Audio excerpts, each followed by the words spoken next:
Good morning, good morning, good morning, good morning. Maayong buntag, guys. Yeah, I'm all prepared now. I'm ready to hike the mountain. Today is Sunday. Ready na yung bag ko. Ready na yung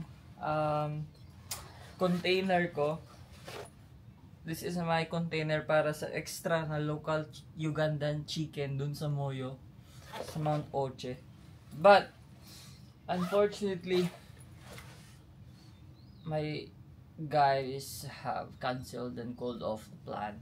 They partied out last night too much and having headaches, while I partied last night until 1 o'clock, so that I can be able to be strong and capable of hiking the mountain today, because I think about the mountain better than drinking alcohol.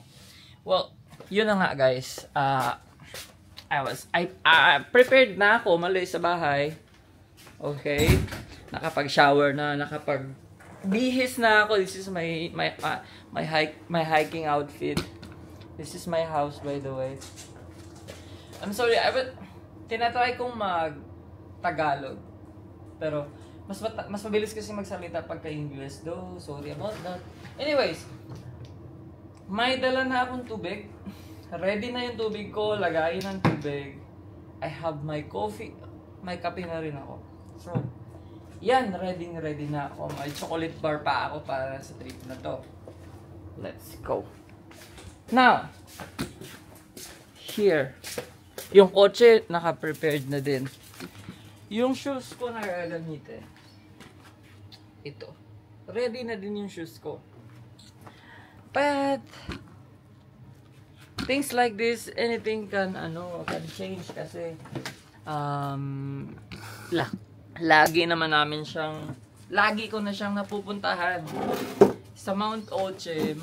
Hindi ko na mabilang, nakalimutan ko na. I think maybe 7 times or 6 times, I don't know. Nasa ganung level na ako dun sa mountain na yon. And I was expecting na today mag-hike kami. Though hindi siya malaki na mountain, hill, maliit lang siya na mountain. Forest reserve siya. Tapos yung height niya nasa 1,800 meters above sea level. Excited ako, sobrang excited ako na magising and magplano, magbihis, mag-prepare para sa mountain hiking. Kasi it's been a while. Kailan lang yun? Last month lang yun, which is doon tayo sa Special Table Mountain naman yun. Doon sa South Africa. But, yeah, I am dismayed, but wala tayong magagawa. Kasi gano'n naman talaga, may plano na hindi natutupad minsan.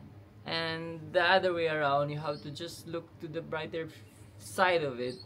And maybe it has some, isipin mo na lang, baka kasi may mga rebel doon sa mountain ngayon, kaya hindi tayo pinayagan ni God na pumunta doon. So, let's just think of something that can pacify or calm our brain and our body. Right now, parang hype ako eh.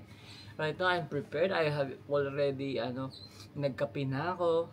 And, wala, talagang ready na ako Tapos ang driver ko nandiyan, dumating na rin ng 8:30. Ginawa ko 8:30 kasi 9 aalis ako. So 8:30 at least para yung gap na yun magpe-prepare ako. Kaso lang siya pa yung gumising sa akin. Kasi 8:40 yan, nagkumatok siya pero tumawag siya 8:30. Yun. So I was preparing, madali lang naman mag-prepare. Kaya ngayon, ang gagawin ko na lang is mag-drive dito sa camp, sa yard. Medyo malawak naman yan, so I can drive the car. And then, also, I'm just going to surprise you guys what I'm going to do. Anyway, yeah, I have my coffee already. Tapos na ako magkape, so I think this is the best time also to enjoy my weekend with my dogs, 'di ba? I'm just happy na minsan kasama ko yung mga aso ko and all sa bahay, hindi na kailangan umalis kasi masaya naman yung life na may aso sa bahay. Tapos 3 pa sila ngayon. So, yeah, from 7 to 3. 7 sila dati, tas napunta na sa iba't ibang bahay. Kaya ngayon, 3 na lang, 2 maliliit na 4 months and isang mama. Ayun guys. Yeah. So, I think that's my content for today. Today is June 9. Yeah, right. Yeah, June 9. By the way, ito lang pala yung bahay ko na container house dito sa Africa. I've been planning to do a voiceover though, but I really couldn't find the time and the energy to do voiceover without the mic. Parang nahihirapan akong mag voice over na parang ganito lang na walang microphone. Medyo mahirap. And I'm not sure about the AI tool, but I have not really searched deeper into that. O yan may ginagawa nila, naglalaro at nag-aaway. So yeah, ano bang choice ko ngayon? So gagawa na lang ako at maghahanda lang ako ng libangan kasi it's a weekend, tas walang magawa, ako lang mag-isa sa bahay, tas aso.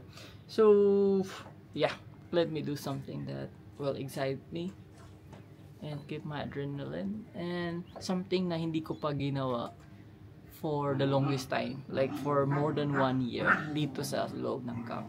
More than 1 year na kasi. Yeah, so yeah, let's go guys. Okay, ciao. Oh.